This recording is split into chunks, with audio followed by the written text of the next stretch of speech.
Hey guys, welcome back to another episode. As you can see, if you're on YouTube, I'm in my hotel room in Minneapolis where I'm here playing in the World Series with my softball team. But I wanted to take a few minutes and share some thoughts on the advantages that you can have for becoming prosperous. Because let's face it, there are people who have advantages that you may not have, and you may have advantages that other people don't have. But most of us, we would all like to be prosperous. So let's break that down. And I'm going to give you 10, maybe 11. Let's see where it goes. The first one is hard work, right?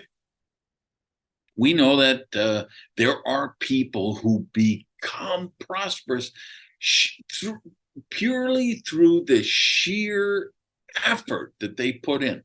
They work harder, they work longer, they are willing to pay price that other people don't do or aren't willing to pay. And some of those people become prosperous because they're willing to go that extra mile. Second advantage, I think, and you hear me talk about this a lot, is discernment. Right? That these are people who question the premise. They don't accept every conventional belief that's out there. They very oftentimes see the same information as the masses, but they interpret that information differently. And that comes from discernment. Third thing comes to mind is self-discipline.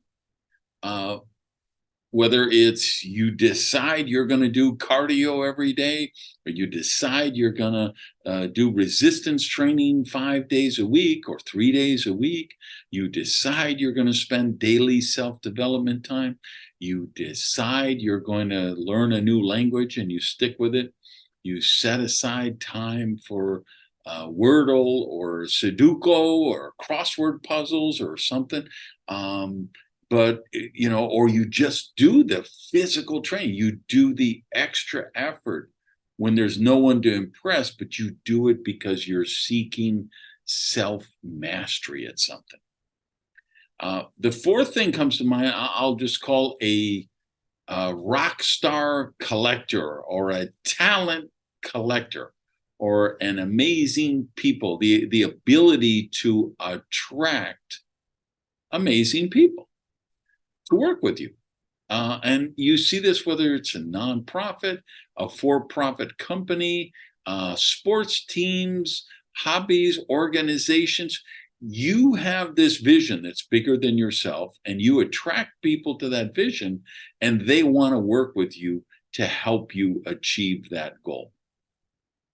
So I put, again, just call it talent collectors, all right?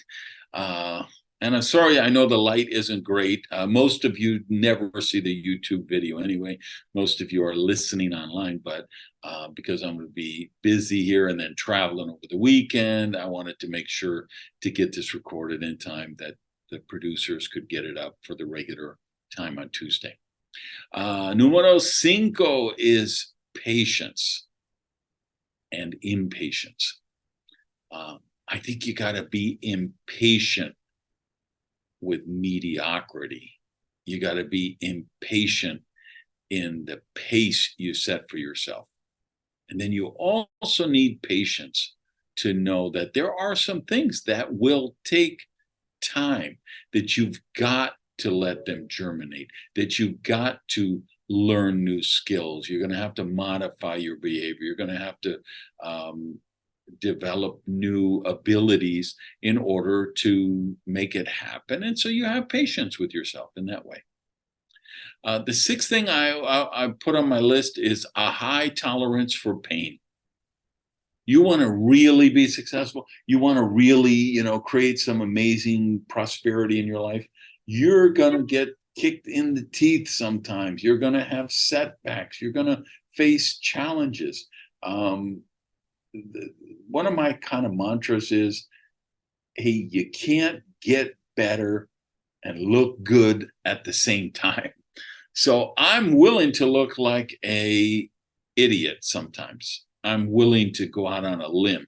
I'm willing, if you read my Risky is the New Safe book or the Mad Genius book, I made predictions for the future of entrepreneurship and business and finance and government that at the time I wrote those books, people said I was crazy. But I was willing to take the shot of looking bad because I firmly believed that those scenarios were going to unfold that way or had a very high likelihood of unfolding that way. And I wanted entrepreneurs to be aware of it. And my track record in those two books has ended up being pretty good. But it all came from the courage to say, hey, I may be wrong. Hey, I may look foolish, but I'm going to go out there. I'm going to put myself out there. Number 7 will surprise you not at all. Attitude. If you have a positive attitude, if you find the hidden blessings, if you recognize, wow, the universe has sent me this lesson 4 times in a row. Maybe I haven't learned the lesson. Maybe I need to look internal, not external, and stop trying to blame it on my ex or my boss or the economy or the president or prime minister or some other government thing. Hey, I'm going to be responsible. I'm going to have personal responsibility. And of course, a big part of that attitude is living in gratitude, being grateful for some of those lessons, being grateful for some of those challenges. Number 8, raw talent. Here at the World Series, I can tell you, there are guys that show up here, they just have raw talent, right? They're 23 years old. They could roll out of bed at 4 in the morning and they could go 8 for 8, playing in 2 games back to back. They just have this incredible talent, that dexterity, physical ability. They're blessed with good genetics. Hey, and a lot of them hone it, right? A lot of us here, we really work on developing our talent. But there are people, let's be honest, we know there's people just born with raw talent at things. Intelligent would be number 9. Intelligence would be number 9 on the list for me. There are just people that are much higher IQ.